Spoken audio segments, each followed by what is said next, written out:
Like I'll be doing airdrops. I've airdropped a bunch, which is basically just I was able to get a bunch of people's wallet addresses and just Mm-hmm. because I was able to take a snapshot. There's sites to where like, okay, if you want to see everyone that's bought this token that exists, there's a fee service you can get to where you can just get a list of all the addresses that have made a transaction for Yeah. any token.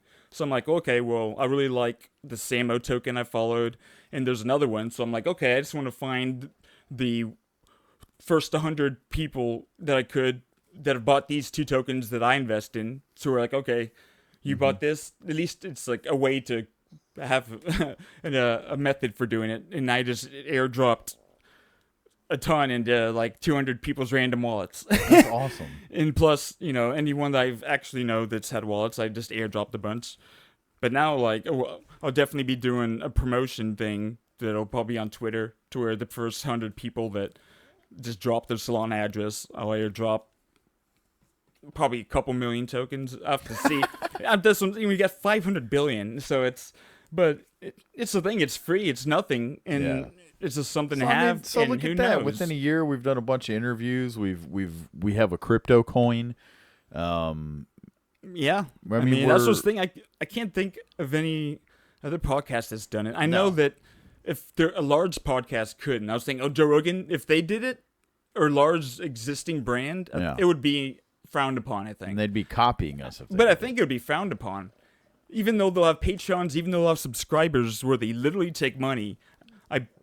What you I should think do it might is be look frowned upon if into. they did it You should crypto. look into see if there's any other podcast who's done it, and if not, I then put on I here like that- not knowing. I'm already saying that we No. are the first people. I I'm already saying- say that we're the you first. do? Yeah. oh, I love So, it. We're the first ones. as This far is as the I first know- person to do it. Like to have a I love it. podcast that has an ecosystem designed to interact with Mm-hmm. cryptocurrency. Wow.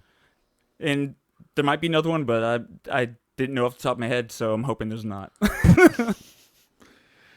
Look at that. That's incredible. Yeah. And so there's that. And so there's the go ahead. yeah, and to move from the segment that I had for us, it's tied to the world of crypto, so it makes sense if you want Move into it. just to move into Let's that. move So, into that.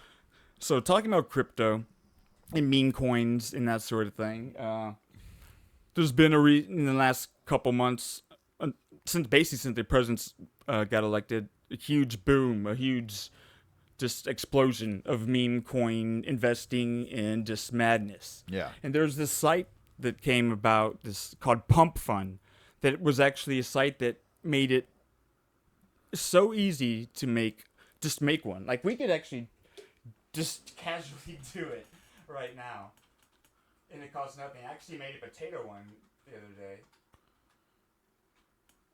PumpFun. So it's the site that called PumpFun. It's literally called PumpFun because it's pumping a coin, like pump and dump. And so literally people get on here and they're just like making coins. To start a new coin, you just literally have a name, come up with a ticker, description, drop an image, and if you have your like Solana wallet hooked up to it, it's like maybe $20 or something. And then there's this whole system to where, okay, if it actually starts taking off, they have the system behind it to actually. It's a really cool thing they did, but they gamified it so much. And they used to have this whole live streaming thing that you could do at the same time, right?